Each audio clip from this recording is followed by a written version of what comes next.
بسم اللہ الرحمن الرحیم الحمد للہ وکفا وسلام علی عباده الذین اصطفى اما بعد وإلہکم الہ واحد۔ یہاں پر ذات و صفات باری تعالیٰ کی بحث چل رہی تھی، لا نظیر لہ فی ذاتہ ولا فی صفاتہ۔ اللہ تبارک و تعالیٰ اسی طرح اللہ تعالیٰ کے صفت علم غیب بھی ہے۔ اللہ تبارک و تعالی نے مخلوق کی عمریں بھی مقرر کی ہیں، مخلوق کی عمریں بھی مقرر کی ہیں، اور جو کام کرتے ہیں مخلوق وہ بھی تقدیر میں لکھے ہوئے ہیں۔ سب کچھ تقدیر میں لکھا ہوا ہے، اس کے مطابق ہی ہو رہا ہے۔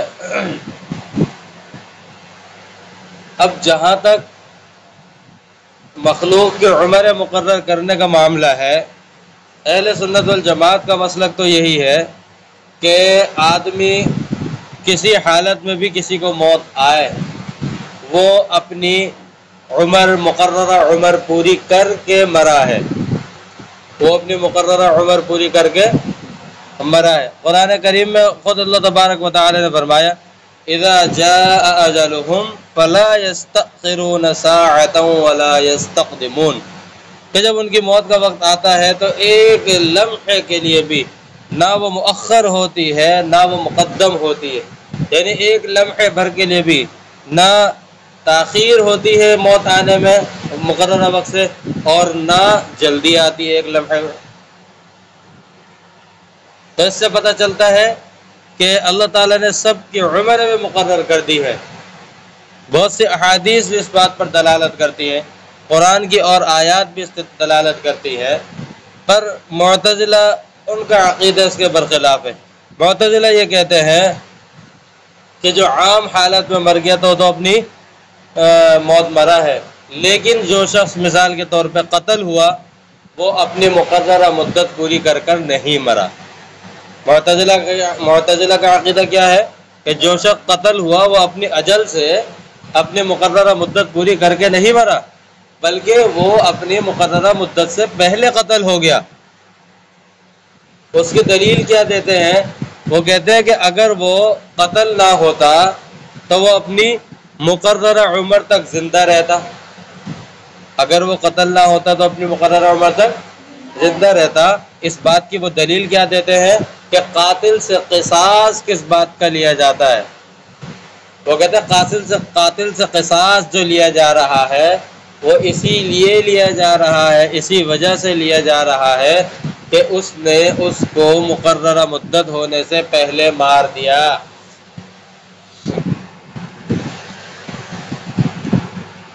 معتزلہ کا استدلال آیا سمجھ میں کہ قاتل سے قصاص اسی وجہ سے لیا جاتا ہے کہ اس نے اس شخص کو اپنی مدت مکمل کرنے سے پہلے ہی مار دیا۔ اہل سنت والجماعت کا مسئلہ تو واضح ہے، بتا ہی دیا ہے۔ وہ فرماتے ہیں کہ نہیں، اس وجہ سے قصاص نہیں لیا جا رہا قاتل سے کہ اس نے اس کو مقررہ مدت پوری نہیں ہونے دی۔ قاتل مرا قتل تو وہ ہوا اپنی مقررہ وقت پر ہی ہے۔ قاتل سے قصاص کیوں لیا جا رہا ہے؟ جی شاباش، کسب شر کی وجہ سے قاتل سے قصاص لیا جا رہا ہے۔ قاتل سے قصاص لینے کی یہ وجہ نہیں ہے کہ اس نے اس کی مدت نہیں پوری ہونے دی، مدت تو اس کی پوری ہوئی تھی جب ہی مرا ہے، وگرنہ چاہے اس کو بم سے ہی کیوں نہ اڑا دے، ایسے بھی واقعات ہیں، بم سے ہی کیوں نہ اڑا دے پھر بھی وہ مدت نہیں ہوگی تو وہ مرے گا نہیں، زندہ رہے گا۔ جسم کے ٹکڑے ٹکڑے ہو جائے سانس باقی رہے گی، ایسی بہت سی مثالیں ہیں۔ بندہ پورا جل جائے پھر بھی زندہ رہے، اور بہت سی ایسی مثالیں سامنے آتی رہتی ہیں۔ تو قاتل سے قصاص اس لیے نہیں لیا جا رہا کہ اس نے مدت پوری نہیں ہونے دی، مدت تو پوری ہو گئی۔ قاتل سے قصاص تو کسب شر کی وجہ سے لیا جا رہا ہے، قاتل سے قصاص تو کسب شر کی وجہ سے لیا جا رہا ہے۔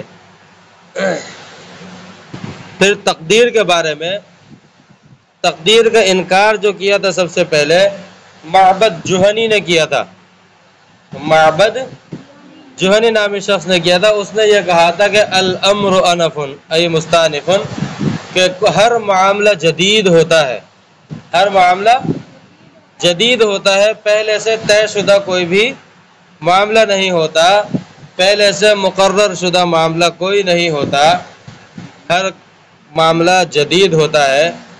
تو حضرت جب اس نے یہ بات کہی تو اس وقت صحابہ کرام نے اس کے جو ہے حضرت عبداللہ بن عمر رضی اللہ تعالی عنہ نے اس کی پرزور تردید کی، اور اس انداز سے تردید کی کہ اس کو اپنے اس عنوان سے اپنا عقیدہ آگے چلانا ہی مشکل ہو گیا، اور اس نے خاموشی اختیار کر لی۔ پھر حضرت عبداللہ ابن عمر رضی اللہ تعالی عنہ کے وفات کے بعد پھر اس نے دوبارہ اپنے اسی باطل عقیدے کو پھیلانا شروع کر دیا۔ ارے بات سمجھ میں؟ ان کی زندگی میں تو اس کو یہ عقیدہ چلانا مشکل ہو گیا تھا، انہوں نے ایسی پرزور مدلل تردید کی تھی، اور حدیث انہوں نے بیان فرمائی تھی پوری جو تقدیر پر دلالت کرنے والی، لیکن بعد میں پھر اس نے یہ فتنہ شروع کیا۔ وہ یہ کہتے ہیں کہ ہر معاملہ جدید ہوتا ہے، پہلے سے طے شدہ نہیں ہوتا۔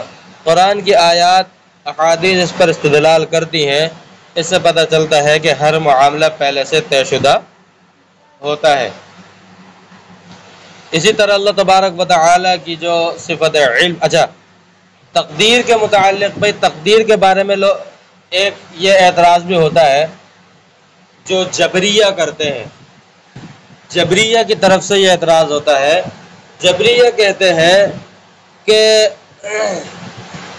انسان تو بس مجبور محض ہے، تقدیر میں لکھا ہوا ہے، وہ تقدیر کے متعلق ہی اس کو سب کچھ کرنا ہے، وہ اس سے ادھر ادھر ہو ہی نہیں سکتا، گویا کہ وہ مجبور محض ہے، گویا کہ وہ مجبور محض ہے۔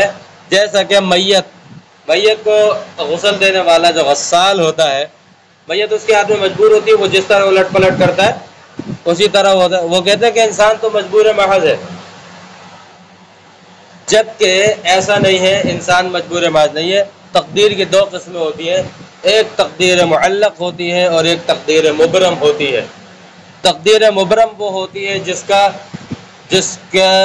ہونا ایسا یقینی ہوتا ہے کہ اس کے کوئی اسباب ہی مقرر نہیں ہوتے، اس سے بچنے کے یا اس کو بدلنے کے کوئی اسباب مقرر، مثال کے طور پہ موت ہے، رزق ہے، حیات ہے، یہ تقدیر مبرم ہے، اس کو کوئی نہیں بدل سکتا۔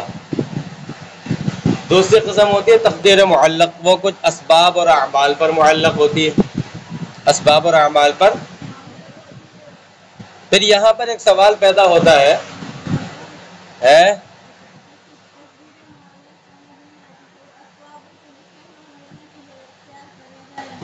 جی حضرت اس کے بارے میں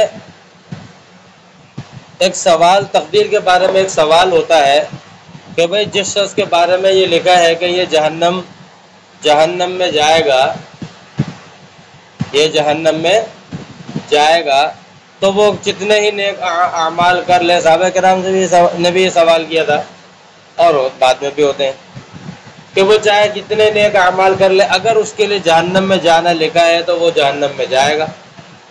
آ رہی بات سمجھ میں؟ تو اس لیے اعمال کی کیا ضرورت۔ اچھا، اور نیک عمل جس کا لکھا ہے جنت میں جانا، وہ نیک عمل کرے نہ کرے وہ جنت میں لازمی جائے گا۔ تو کہتے ہیں اعمال کرنے کی کیا ضرورت، اعمال کرنے کی کیا ضرورت۔ تو اس کا جواب علامہ شیخ الاسلام علامہ شبیر احمد عثمانی رحمۃ اللہ علیہ نے دیا ہے، جنہوں نے پاکستان کے معاملے میں بہت خدمات انجام دی ہیں۔ جب پاکستان بنا تھا اس کی تحریک کے اندر، حتیٰ کہ قائد اعظم نے ان کے شکرانے کے طور پر یہاں ادھر مغربی پاکستان کے اندر، بنگلہ دیش کے علاوہ جو پاکستان کا حصہ ہے، اس کے اندر پہلی پرچم کشائی انہی سے کروائی تھی، اور فرمایا تھا، انہوں نے کہا تھا کہ آپ اس کے مستحق ہیں، آپ ہی پرچم کشائی کریں۔ انہوں نے تلاوت وغیرہ کر کے قرآن پاک کی، اور اس کے بعد پہلی پرچم کشائی کی۔ اور دوسری خدمات علامہ ظفر احمد عثمانی رحمۃ اللہ علیہ کی تھی۔ تو ڈھاکہ کے اندر بنگلہ دیش میں جو مشرقی پاکستان تھا اس کے اندر پرچم کشائی کے لیے ان کو کہا کہ انہوں نے بھی وہاں تلاوت وغیرہ کر کے اور پھر پہلی پرچم کشائی کی۔ تو آپ کے پاکستان کی پہلی پرچم کشائی الحمدللہ علماء دیوبند کے فرزندوں نے کی ہے۔ ٹھیک ہے۔ علامہ شبیر احمد عثمانی رحمۃ اللہ علیہ سے کسی نے جب یہ سوال کیا، یہ بات پوچھی، تو انہوں نے فرمایا کہ بھائی اگر کسی کے بارے میں یہ لکھا ہے کہ یہ جنت میں جائے گا تو یہ بھی تو لکھا ہے تقدیر میں کہ کون سے عمل کر کے جائے گا۔ یہ کہنا کہ اعمال کی کیا ضرورت، یہ غلط ہے۔ یہ بھی تو تقدیر میں لکھا ہے۔ وہ کہتے ہیں کہ تقدیر میں صرف نتائج اور انجام تھوڑی لکھا ہے، تقدیر میں اسباب بھی لکھے ہوئے ہیں۔ تقدیر میں صرف انجام اور نتائج نہیں لکھے ہوئے بلکہ تقدیر میں اسباب بھی لکھے ہوئے ہیں۔ یہ بھی تقدیر میں لکھے ہوئے ہیں، کون سے اعمال کر کے جنت میں جائے گا۔ یہ لکھا ہوا ہے کہ کون سے اعمال کر کے جنت میں جائے گا اور کون سے اعمال کر کے جہنم میں جائے گا۔ پھر آپ کا جو سوال ہے کہ بھئی جو اعمال وہ کرے گا وہ بھی تو تقدیر میں لکھے ہیں، تو اس میں کیا اشکال پیش آ رہا ہے کہ اس کو سزا کیوں مل رہی ہے؟ کسب شر کی وجہ سے؟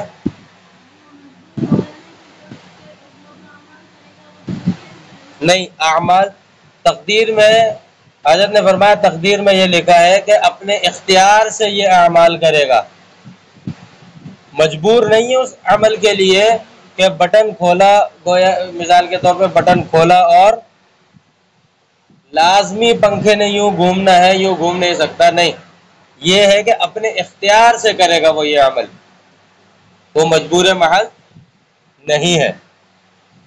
آپ دیکھیں انسان ایک عمل کرتا ہے، پھر کبھی دوسرا کرتا ہے، پھر کبھی تیسرا کرتا ہے، اس طرح عمل کر رہا ہوتا ہے، یہ اپنے اختیار سے تو کر رہا ہوتا ہے۔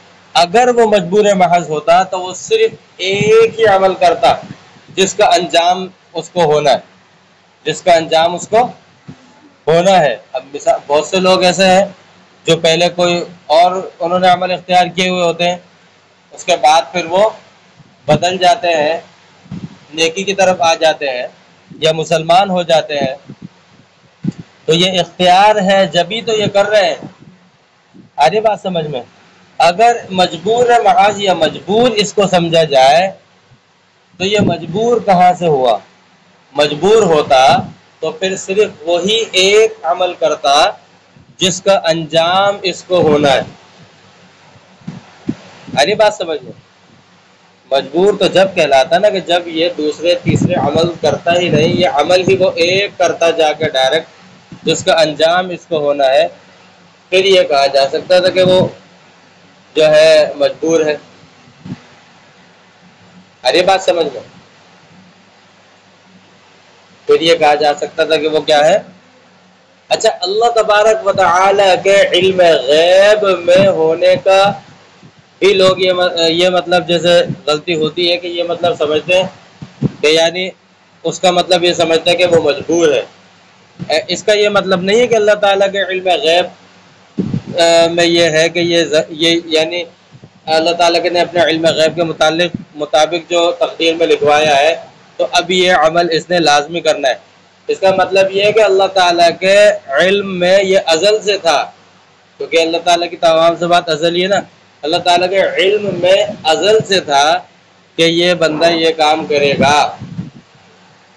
یعنی اللہ تبارک یعنی معلوم ہونا مجبور کو لازم نہیں کرتا، معلوم ہونا مجبور کو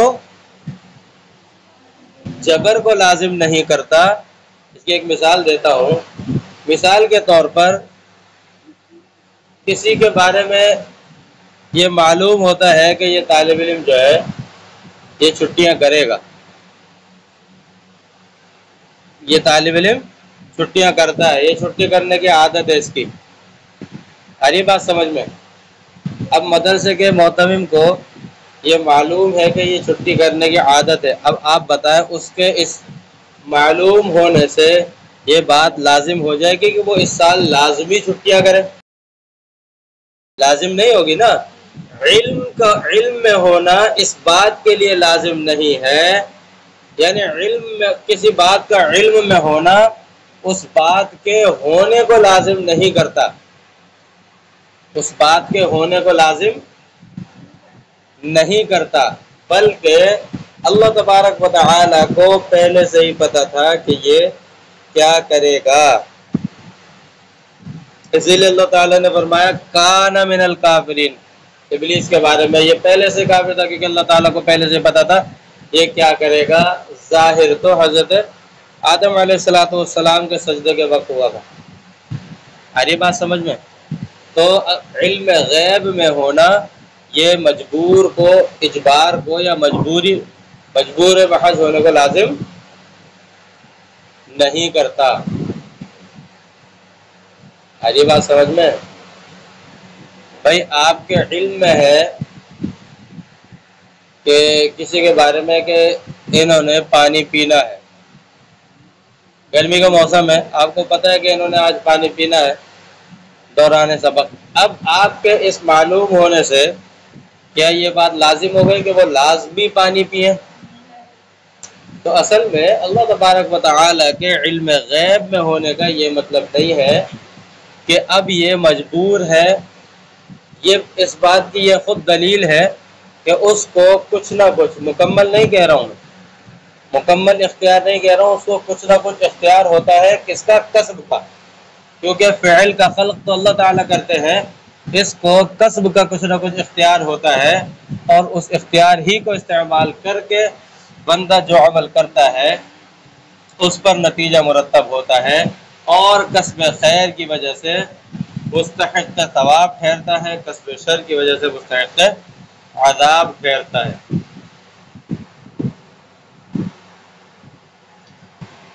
اور آپ صلی اللہ علیہ وسلم نے تقدیر میں بحث کرنے کو اور اس کے اندر گھسنے کو منع فرمایا ہے، زیادہ اندر گھسنے کو منع فرمایا ہے۔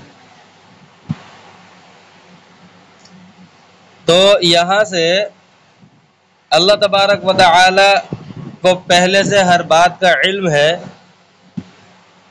اللہ تعالیٰ کے علم غیب کو بیان فرمایا کہ اللہ تعالیٰ کو پہلے سے ہر بات کا علم ہے۔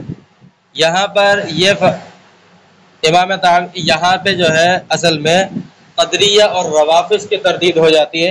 امام طحاوی رحمۃ اللہ علیہ جب یہ عقیدہ بیان کرتے ہیں تو وہ قدریہ اور روافض کی تردید کرتے ہیں، کیونکہ قدریہ اور روافض ان کا نظریہ یہ ہے، عقیدہ یہ ہے کہ اللہ تعالیٰ کو مخلوق کے پیدا کرنے اور ایجاد کرنے سے پہلے مخلوق کے متعلق کچھ بھی علم نہیں تھا، اللہ تعالیٰ کو مخلوق کا علم ہوا ہی مخلوق کو پیدا کرنے کے بعد ہے۔ تو اہل سنت والجماعت کا مسلک یہ ہے کہ اللہ تعالیٰ کے علم سے کوئی چیز باہر نہیں ہے۔ یہ جو قدریہ اور روافض کا یہ مسلک ہے یہ بالکل غلط ہے، کیونکہ اگر یہ بات مانی جائے تو اس سے اللہ تبارک و تعالی کی طرف جہل کی نسبت لازم آتی ہے، اور جہل ایک عیب ہے۔ اللہ تبارک و تعالی ہر عیب اور نقائص سے پاک اور منزہ ہے۔ آ رہی بات سمجھ میں؟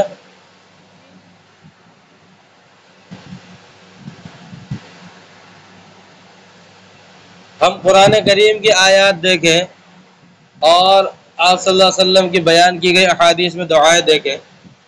ایک دعا آپ صلی اللہ علیہ وسلم نے حضرت عمار بن یاسر رضی اللہ تعالیٰ عنہ کو سکھائی، اللہم بعلمک الغیب، اے اللہ آپ کے علم غیب کے واسطے سے، وقدرتک علی الخلق، مخلوق پر آپ کی کامل قدرت کے واسطے سے، احینی ما کانت الحیات خیرا لی، جب تک کہ میرے لیے زندگی بہتر ہو تو مجھے زندہ رکھیے، وتوفنی اذا کانت الوفاۃ خیرا لی، اور جب میرے لیے موت بہتر ہو جائے تو مجھے موت عطا فرما دیجیے۔ اللہ تعالیٰ کو علم غیب ہے، اللہ تعالیٰ کو پہلے سے ہر چیز کا۔ اللہ تبارک و تعالیٰ خود قرآن کریم میں کیا فرماتے ہیں؟ وعنده مفاتح الغیب لا يعلمها الا هو، اللہ تبارک و تعالی کے پاس غیب کی چابیاں، کنجیاں اللہ تعالی کے پاس ہے۔ لا يعلمها الا هو، اللہ کے سوا اس کو کوئی نہیں جانتا، صرف اللہ ہی جانتے ہیں غیب کو، یعنی غیب کا علم صرف اللہ ہی کے پاس ہے۔ وَيَعْلَمُ مَا فِي الْبَرِّ وَالْبَحْرِ، وہی جانتا ہے سمندر میں کیا ہے اور خشکی میں کیا ہے۔ وَمَا تَسْقُطُ مِن وَرَقَةٍ إِلَّا يَعْلَمُهَا، کوئی پتا گرتا نہیں ہے لیکن اللہ کو اس کا علم ہوتا ہے۔ پتہ نہیں کتنے پتے بیک وقت دنیا میں گرتے، اللہ تعالیٰ کو ہر پتے کا علم ہوتا ہے اور کسی کو نہیں ہوتا۔ وَلَا حَبَّةٍ فِي ظُلُمَاتِ الْأَرْضِ، دانا زمین کے اندھیریوں میں جو دانا چھپا ہوا ہے کس کو نظر آ رہا ہے، کس کو علم ہے سوائے اللہ کے۔ وَلَا رَطْبٍ وَلَا يَابِسٍ إِلَّا فِي كِتَابٍ مُبِينٍ، اور نہ کوئی تر اور نہ کوئی خشک چیز، مگر ہر چیز واضح کتاب میں کیا ہوئے، لکھی ہوئی ہے۔ وَهُوَ الَّذِي يَتَوَفَّاكُم بِاللَّيْلِ وَيَعْلَمُ مَا جَرَحْتُم بِالنَّهَارِ، فرمایا کہ وہی تو ہے جو رات کو نیند کی حالت میں تمہاری روح قبض کر لیتا ہے اور جو کچھ تم لوگ دن میں کرتے ہو اس کو جانتا ہے۔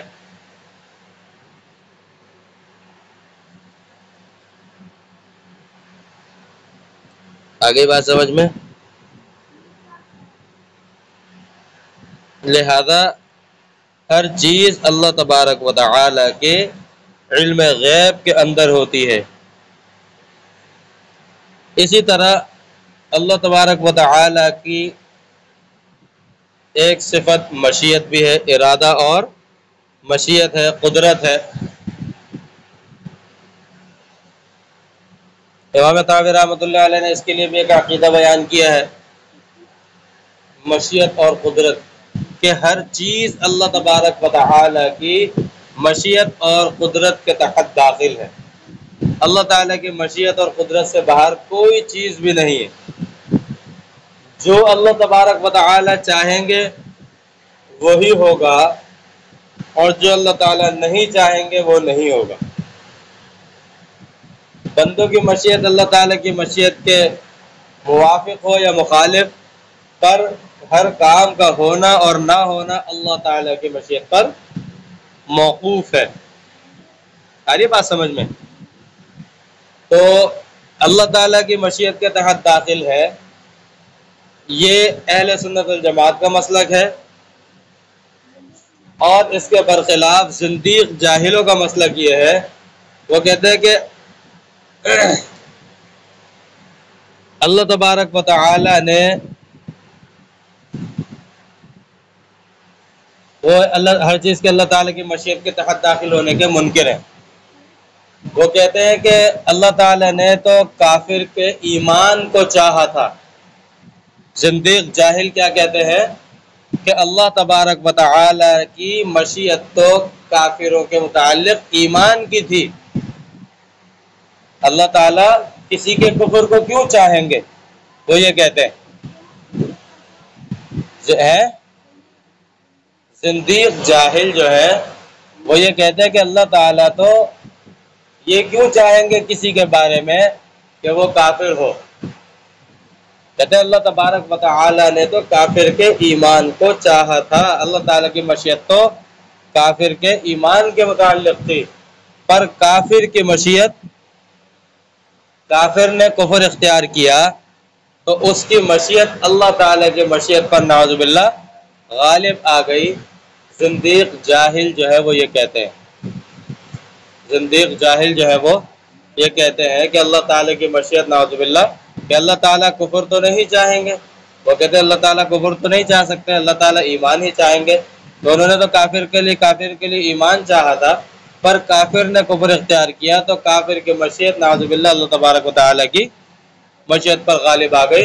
تو یہاں پر امام طحاوی رحمۃ اللہ علیہ نے اس کے لیے بھی ایک عقیدہ الگ سے قائم کرتے ہوئے اس کی تردید کی ہے، اور امام طحاوی رحمۃ اللہ علیہ نے فرمایا کہ نہیں، اللہ تعالیٰ کی مشیت بھی اس کے متعلق کفر کی تھی، جب بھی اس نے کفر اختیار کیا ہے، جب بھی اس نے کفر اختیار کیا ہے، اللہ تعالیٰ کی مشیت، قرآن کریم میں بھی اللہ تعالیٰ فرماتے ہیں، کئی جگہ فرمایا، ایک جگہ وَمَا تَشَاءُونَ إِلَّا أَن يَشَاءَ اللَّهُ إِنَّ اللَّهَ كَانَ عَلِيمًا حَكِيمًا، تم کچھ نہیں چاہتے مگر وہ جو اللہ چاہتا ہے، بے شک اللہ تعالیٰ جاننے والے اور حکمت والے، یعنی اللہ تعالیٰ کی جو مشیت ہوتی ہے بندے کی مشیت بھی پھر اس کے مطابق ہی ہوتی ہے، اور اگر کسی کی مشیت اس کے خلاف ہو تو وہ نافذ ہی نہیں ہوتی۔